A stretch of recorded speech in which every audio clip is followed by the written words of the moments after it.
إن الحمد لله نحمده ونستعينه ونستغفره ونؤمن به ونتوكل عليه ونعوذ بالله من شرور أنفسنا ومن سيئات أعمالنا من يهده الله فلا مضل له ومن يضلل فلن تجد له وليا مرشدا اما بعد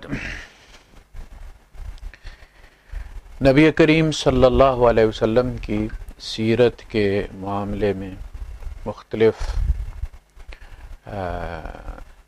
سیرت کے جو پہلو ہیں ان پہ گفتگو ہو رہی ہے. ہمیں آج دیکھنا یہ ہے کہ نبی کریم صلی اللہ علیہ وسلم کا نصاب تبلیغ کیا تھا، کیا پہنچانے کے لیے آپ کو دیا گیا تھا. رسول تھے، بھیجے گئے تھے، مراسلہ دیا گیا تھا. وہ کون سا مراسلہ ہے اور حکم کیا دیا گیا؟ تو ہم یہ دیکھتے ہیں کہ وہ جو عظمت قرآن حکیم کو نبی کریم صلی اللہ علیہ وسلم کے زمانے میں تھی اور صحابہ کے دور میں تھی، وہ اب باقی نہیں رہی ہے. کلام اللہ اس کو سمجھا جاتا ہے، ایمان لایا جاتا ہے، لیکن اب وہ ریفرنس نہیں رہا. جبکہ کسی زمانے میں خود نبی کا ریفرنس بھی قرآن حکیم ہی تھا. اسی میں سے بتاتے تھے، اسی میں سے سمجھاتے تھے. عربوں کے لیے، حضور عرب تھے نا، ڈھیر ساری باتیں ان کے ساتھ کر سکتے تھے، لیکن اپنی بات کی بجائے قرآن ان کے سامنے رکھا. قل افلا یتدبرون القرآن، افلا یتدبرون القرآن لیدبروا آیاتہ. ہم نے اس لیے نہ کہ اس کے آیات پر تدبر کیا جائے. اتل ما اوحی الیک من ربک، وہ تلاوت کیجئے، وہ پہنچائیے. بلغ ما انزل الیک من ربک یا ایھا الرسول. دیکھیں اس منصب کے ساتھ خطاب کیا گیا. اے بھیجے گئے، وہ پہنچاؤ جو آپ کی طرف نازل کیا گیا ہے. اپنی بات نہیں، اللہ کی بات. اپنا کلام نہیں، اللہ کا کلام ریفرنس کے طور پر پیش کریں. دوسروں کو بھی اس کی پیروی کی دعوت دیں اور خود بھی اس کی پیروی کریں. اور قرآن حکیم میں یہ حکم بار بار دیا گیا، اور اللہ کے رسول صلی اللہ علیہ وسلم بار بار فرما رہے ہیں کہ میں بھی اس کتاب پر چلنے کا پابند ہوں. قل انی اخاف ان عصیت ربی عذاب یوم عظیم. اگر میں بھی اللہ کے حکم کی نافرمانی کروں تو مجھے بھی ڈر ہے کہ میں کسی عذاب عظیم سے دوچار ہو جاؤں گا. تو تبدیل کرنے کے لیے وہ کافر تو کہتے تھے اتنا بقرآن غیر ھذا او بدل ہو، آپ اس کے علاوہ کوئی اور قرآن نہیں لا سکتے، اسی میں کوئی تھوڑی سی تبدیلی کر دیں. تو آپ نے فرمایا کہ نہیں، میں اس کو بدلنے کا مجاز نہیں ہوں، جیسے آیا ایسے پہنچانے کا مجاز ہوں. مجھے یہ حکم دیا گیا. تو یہ کتاب جس مہینے میں نازل ہوئی وہ مہینہ رمضان ہو گیا. جس پہاڑ پہ نازل ہوئی وہ جبل النور ہو گیا. جس رات میں نازل ہوئی وہ لیلۃ القدر ہو گئی. اور جس نے اس کو پڑھا اور پڑھایا وہ بہترین انسان کہلایا. خیرکم من علم القرآن من تعلم القرآن وعلمہ. خود پڑھا اور دوسروں کو سکھایا. من تعلم القرآن وعلمہ. نبی کریم صلی اللہ علیہ وسلم اس کے بارے میں قرآن حکیم میں بار بار جو ہے وہ حکم دیا گیا. وَإِذَا قُرِئَ الْقُرْآنُ فَاسْتَمِعُوا لَهُ وَأَنصِتُوا. جب قرآن پڑھا جائے تو فاسمعوا نہیں، سنو نہیں، فاستمعوا. اس میں زیادہ تشدد ہے، زیادہ تکلف ہے، صرف اسی کو سنو. کان اپنے اس کو دے دو، وَأَنصِتُوا، اور خود خاموش رہو. یہ صرف نماز میں نہیں، یہ جہاں بھی قرآن بطور ریفرنس پیش کیا جائے تو یو شٹ اپ، اپنی دلیلیں اپنے پاس رکھو، اس کی سنو. تعجب کی بات یہ ہے کہ قرآن کی 50 آیتیں کوٹ کر لو، ایسے ڈھیٹ ہیں لوگ کہ جو نہیں رینگتی ان کے کان پر. وہ فلاں حضرت نے یوں کہا، فلاں نے فلاں سن میں یوں کہا، تم ان سے زیادہ قرآن سمجھتے ہو، تم ان سے زیادہ نیک ہو، فلاں ہے، ڈھینگ ہے. وہ قرآن قیامت تک کے لوگوں کے لیے ہے، کسی حضرت کے زمانے کا پابند نہیں ہے کہ وہ حضرت صاحب جو کہہ گئے ہیں ان کی اپنی پرسپشن ہے. وہ حضرت کوئی نبی نہیں ہے، کوئی معصوم نہیں ہے، ان کی اپنی پرسپشن ہے. کوئی بندہ اپنی انوائرمنٹ سے باہر نکل کے نہیں سوچ سکتا. آپ دیکھ لیں سورہ القیامہ میں فرمایا بلا قادرین علی ان نسوی بنانا، کیوں نہیں، ہم انسان کو نہ صرف بنا سکتے ہیں بلکہ ہم اس کی انگلیوں کے پور بھی یہی بنا سکتے ہیں، سیم والے.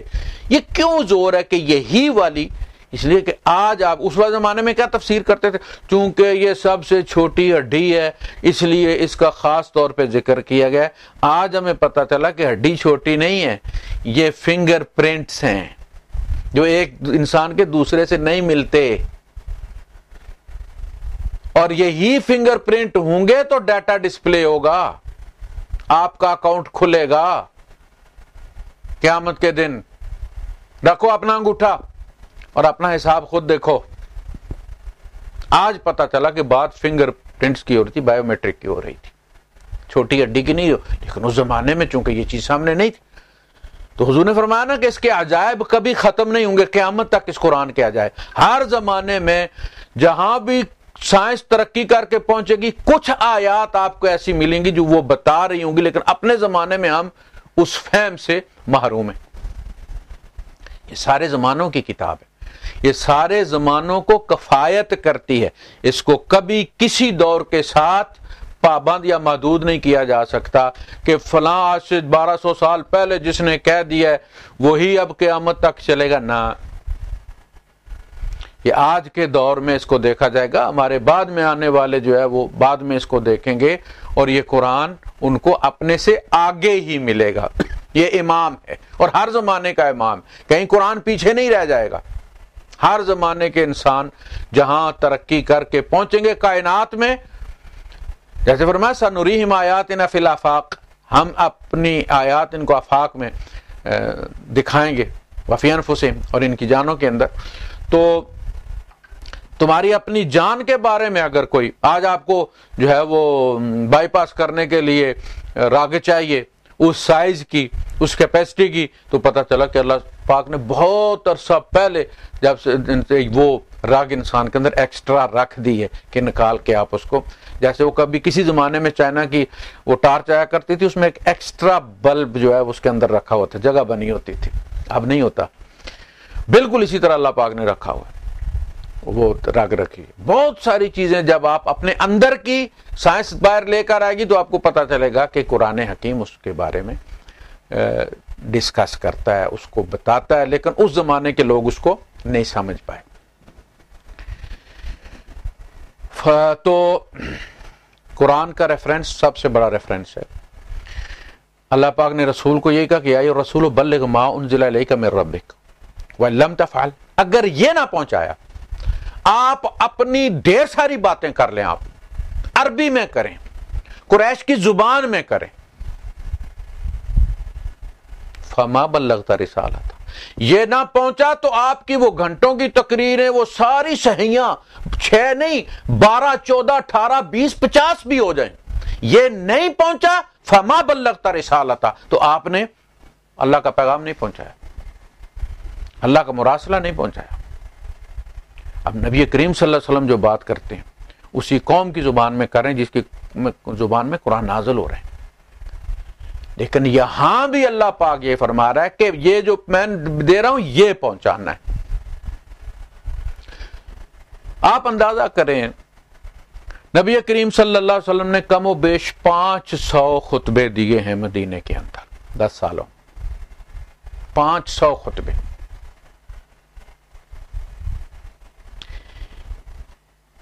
ایک خطبہ چیلنج کر رہا ہوں، مرزا محمد علی صاحب والا چیلنج نہیں ہے، یہ چیلنج کر رہا ہوں کہ ایک خطبہ نبی کریم صلی اللہ علیہ وسلم کا ممبر پر چڑھنے سے لے کر ممبر سے اترنے تک کہیں آپ دکھا دیں. نہیں. سب سے زیادہ اگر کوئی چیز محفوظ کرنے والی تھی نا تو صحراؤں میں اونٹ دوڑانے کی ضرورت نہیں تھی، حضور کے ان خطبوں کو جمع کرنا تھا. کس نے نہیں کی؟ کیوں؟ کیا حضور نے جمعے نہیں پڑھائے؟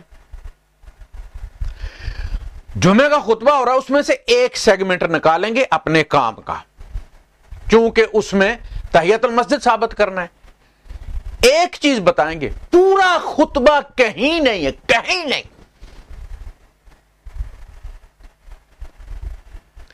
کہ جی ایک بندہ آیا اور آ کے بیٹھ گئے. اب اللہ کے رسول صلی اللہ علیہ وسلم نے اپنا خطبہ روکا اور اسے پوچھا کہ تم نے تحیت المسجد پڑھی؟ کہا جی نہیں پڑھی. تو آپ نے فرمایا اٹھ پڑھ. اس کے بعد آپ نے مجمع سے کہا کہ اس بندے کا حال تم لوگوں نے دیکھا ہے، یہ کس طرح سے ہے، تو اپنے بھائی کی مدد کر دو. مدد کی کہ جس کے پاس جو تھا وہ دیا اس بندے کو. اگلے جمعے کو وہ بندہ پھر آیا، حضور خطبہ دے رہے ہیں، پھر وہ آ کے بیٹھا اور اللہ کے رسول صلی اللہ علیہ وسلم اس کو کہہ رہے ہیں کہ تم نے تحیت المسجد پڑھی ہے؟ اور وہ کہتا نہیں. آپ نے فرمایا اٹھ پڑھ. اس نے اٹھ کے پھر پڑھی. اب یہ ثابت یہ کر رہے ہیں کہ امام جب خطبہ دے رہا ہو تو تحیت المسجد لازم پڑھنی چاہیے. اگر آپ نے نہیں پڑھی تو وہ لازم پڑھیں. آپ اس سے یہ ثابت کرنا چاہتے ہیں، لہذا اس پورے خطبے میں سے کوئی نہیں بتا رہا کہ اس سے پہلے حضور نے کیا موضوع لیا ہوا تھا، بات کر رہے تھے، اور جب یہ مسئلہ ختم ہو گیا اٹھ نماز پڑھ کے بعد حضور نے کہاں سے خطبہ شروع کیا اور کہاں پر ختم کیا، کوئی نہیں بتائے گا. ایک چیز اپنی مقصد کی انہوں نے نکال لی کہ اس سے تحیت المسجد واجب ثابت کرنا ہے کہ امام بے شک خطبہ دے رہا ہو، آپ نے جو ہے وہ تحیت المسجد پڑھنی ہے. حالانکہ اللہ کے رسول صلی اللہ علیہ وسلم نے جو ہے وہ فرمایا کہ جب امام خطبے کے لیے کھڑا ہوتا ہے خطیب، تو وہ فرشتہ کتاب بند کر دیتا ہے.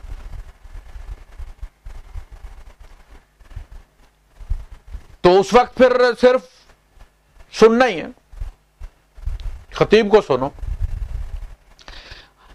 اب یہ واقعہ کیا ہوا ہے؟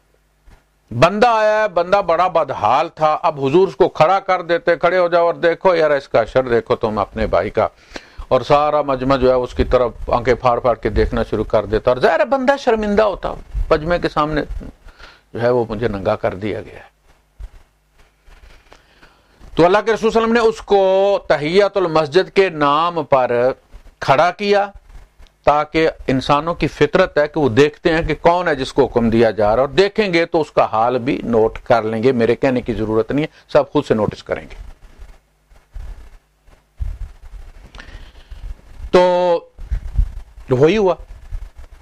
پھر حضور نے ان سے کہا کہ بھائی اس کی مدد کرو. بہن تم نے اس کا حال تو دیکھ لیا، مدد کرو. لیکن اس کو تماشا نہیں بنایا. اگلے جمعے جب وہ آیا تو وہ اچھے کپڑوں میں تھا، اچھے حال میں تھا. اب حضور ساتھیوں کو یہ دکھانا چاہتے تھے کہ تمہارے دیے ہوئے کا کچھ اثر ہوا ہے. اس لیے کہ انسان جب اللہ کی راہ میں دیتا ہے اور پھر اس کا کوئی نتیجہ دیکھتا ہے تو اسے آخرت میں تو اجر ملے گا. میں یہاں بھی اطمینان اور سکون. آپ نے ایک مریض کو کیا علاج کروایا، وہ آپ کو ملتا ہے گلی میں، مسجد میں، تو آپ کے دل کو تسلی ہوتی ہے کہ میں نے جو نیک کام کیا تھا اس کا نتیجہ نکل آیا. تو اب اللہ کے رسول صلی اللہ علیہ وسلم نے بجائے اس کے کہ آپ ان کو پھر کھڑا کر کے اس بندے کو اور مجمع کو کہیں دیکھو آج اس دفعہ کیسے کپڑے پہن کے آیا، حضور نے اس کو نماز کے بہانے کھڑا کیا اور مجمع نے دیکھا پلٹ کے اور دیکھا کہ بندہ ماشاءاللہ مان گیا، جو دیا تھا وہ اس کے بدن پر نظر بھی آ رہا ہے، آثار بھی نظر آ رہے ہیں اس کے. بس اتنی ساری بات تھی.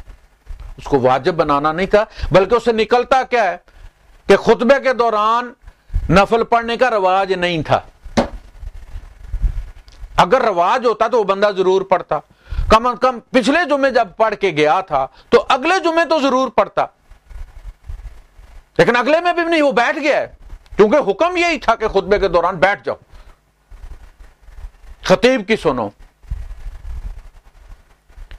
وہ تب بھی بیٹھ گیا, لیکن حضور نے اسپیشل کیس ہے یہ, اس کو اٹھایا ہے لوگوں کو دکھانے کے لیے. ادروائز روایت یہی تھا اور ہے کہ بیٹھو, تمہیں نماز کے لیے ٹائم دیا جائے گا, لیکن اس وقت خطیب بول رہا ہے بیٹھو. تو اس قسم کے بہت سارے واقعات آپ کو نکال کے دے دیں گے. کوئی بندہ آیا, اس نے کہا اللہ کے رسول بارش نہیں ہو رہی ہے, اور حضور نے ہاتھ اٹھایا اور اس نے کہا کہ اللہ کے رسول تھوڑے سارے اور اٹھائیں, بالکل ہی بیڑا غرق ہوا ہے, جانور ایک دوسرے کے بال کھا گئے ہیں, اتنی قحط سالی ہے. تو اس نے کہا کہ اللہ کے رسول اتنے ہاتھوں سے نہیں کام ہوگا, ذرا اور اونچے اٹھائیں. حضور مسکرائے, اونچے اٹھا دیے, اور پورا ہفتہ جو ہے وہ بارش لگی رہی. اب وہی بندہ اگلے جمعے کو پھر آیا ہے اور حضور خطبہ دے اور کہتا ہے کہ اللہ کے رسول بچائیے, دعا کیجئے اللہ پاک سے کہ روک دے اس کو, آپ تو گھر بھی گر گئے اور فلاں ہو گیا فلاں کو فلاں. یعنی یہ ایک واقعہ انہوں نے نکال لیا. خطبہ کہاں ہے, خطبہ کہاں ہے حضور کا؟ ایک خطبہ پورا نہیں ہے, ممبر پر چڑھنے سے لے کر ممبر سے اترنے تک. کیوں نہیں ہے؟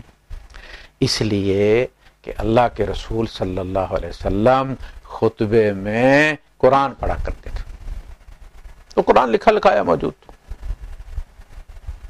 لکھنے کی ضرورت نہیں تھی, قرآن پڑھا کرتے تھے. اور کتنی ہی خواتین نے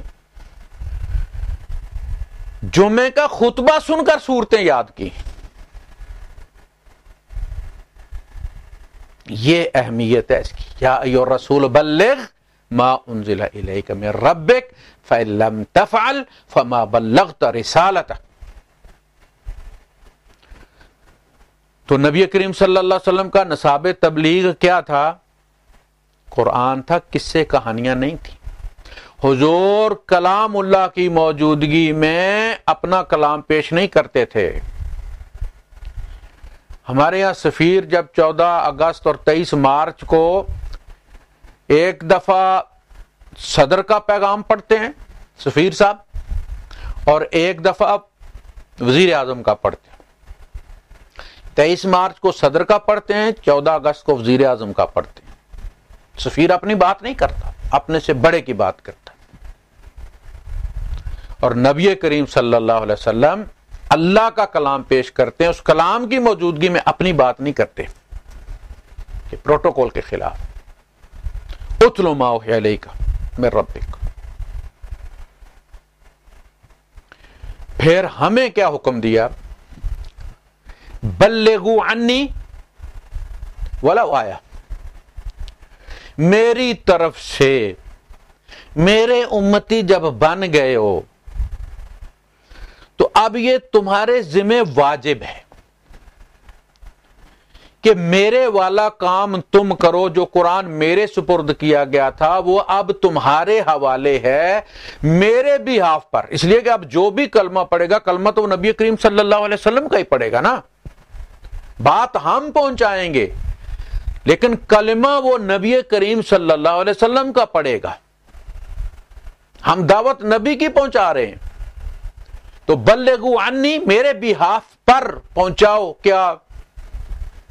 وَلَوْ آیَةً, اگر ایک آیت بھی پہنچانے کی صلاحیت ہے تو وہ پہنچاؤ تاکہ امتی کا حق ادا ہو اور شہادت علی الناس کا فریضہ ادا ہو. اور وہ آیت اس طرح پہنچانی ہے کہ ساتھ میں عمل بھی ہو. جس طرح آپ کو تھیوری پڑھائی جاتی ہے, پھر آپ کو لیبارٹری میں لے جا کے پریکٹیکل کا بھی ایک پیریڈ ہوتا ہے, پھر اس پر عمل بھی کروایا جاتا ہے. میں نے تمہیں صرف الفاظ اور آیتیں نہیں پہنچائیں, میں نے تمہیں قرآن پہنچایا ہے عمل کے ساتھ بھی, کر کے بھی. جیسے کچھ بندے ہیں ان کا کہ حضرت عائشہ صدیقہ رضی اللہ تعالیٰ عنہا سے کہ یا ام المومنین, ہم نبی کریم صلی اللہ علیہ وسلم کی سیرت کے بارے میں کچھ بتائیں نا. تو آپ نے فرمایا کہ الا تقرؤون القرآن، تم قرآن نہیں پڑھتے تم لوگ؟ قالوا بلا، ان کے قرآن تو پڑھتے ہیں مگر سیرت کے بارے میں پتہ کرنے آئے۔ فرمایا کان خلقہ القرآن، آپ کی سیرت قرآن ہی تو تھی۔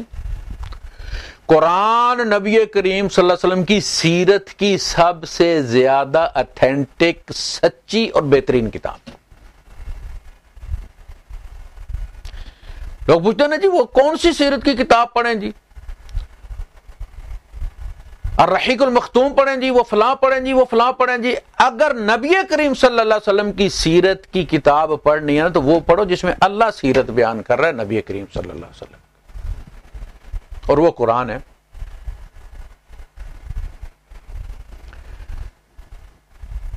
اس نیت سے، اس نظر سے قرآن کو پڑھ کے دیکھیں آپ، بہترین کتاب جو یہ بتاتی ہے کہ نبی کریم صلی اللہ علیہ وسلم کس اخلاق کے حامل تھے، کس اخلاق کے حامل تھے کہ لوگ استہزاء کرتے ہیں اور اللہ فرماتا ہے اللہ یستہزئ بہم، یہ تجھ سے ٹھٹھا کرتے ہیں، اللہ ان سے ٹھٹھا کرتا ہے۔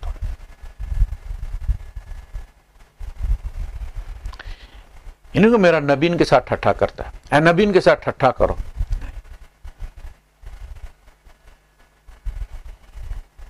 وہ نبی کریم صلی اللہ علیہ وسلم کی ہجو کرتے ہیں، اللہ پاک ان کی کرتا ہے، ان کی خامیاں نکال نکال کے ان کے سامنے رکھتا ہے، یہ تمہارا کردار ہے، تم کیا بات کرتے ہو میرے نبی کی؟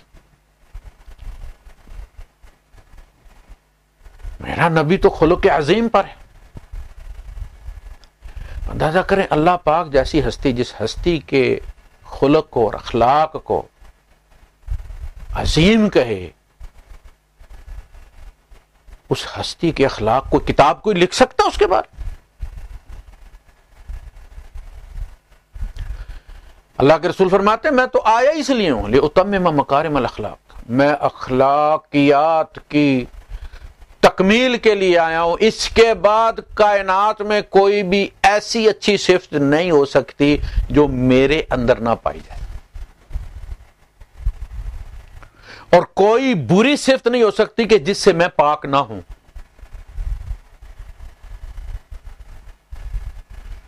یہ ہے قرآن حکیم، نبی کی سیرت بھی، نبی کے مسند بھی، نبی کی سند بھی۔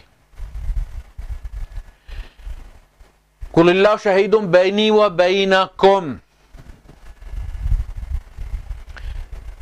قُلْ أَيُّ شَيْءٍ أَكْبَرُ شَهَادَةً، کس چیز کی گواہی سب سے بڑی گواہی ہوگی؟ یا نبی کفار سے پوچھئے کہ گواہ بنانے ہیں تو کس کی گواہی سب سے بڑی گواہی ہوگی؟ قُلِ اللَّهُ، اللہ کی گواہی سب سے بڑی گواہی۔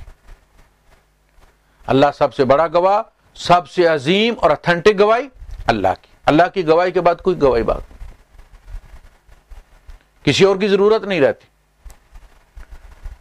وَكَفَى بِاللَّهِ شَهِيدًا محمد رسول اللہ، محمد کی رسالت کا صرف اللہ ہی گواہ کافی، کائنات میں کوئی بھی نہ مانے، اللہ کافی گواہ کہ محمد اللہ کی رسول ہے۔ قُلْ أَيُّ شَيْءٍ أَكْبَرُ شَهَادَةً قُلِ اللَّهُ شَهِيدٌ بَيْنِي وَبَيْنَكُمْ، اللہ اور میرے اور تمہارے درمیان گواہ ہے۔ اب اللہ کی گواہی کیا ہے؟ وَأُوحِيَ إِلَيَّ هَذَا الْقُرْآنِ، وہ گواہی یہ قرآن ہے، یہ قرآن گواہ ہے، اس میں اللہ کی گواہی مندرج۔ وَأُوحِيَ إِلَيَّ هَذَا الْقُرْآنُ لِأُنذِرَكُمْ بِهِ، تاکہ میں تمہیں اس کے ذریعے خبردار کرو، اس کے ذریعے خبردار کرو۔ عربی میں ہی ہے لیکن یہ اللہ کا کلام ہے، کلاموں میں اس کی حیثیت وہی ہے جو اللہ کی اپنی مخلوق کے سامنے ہے۔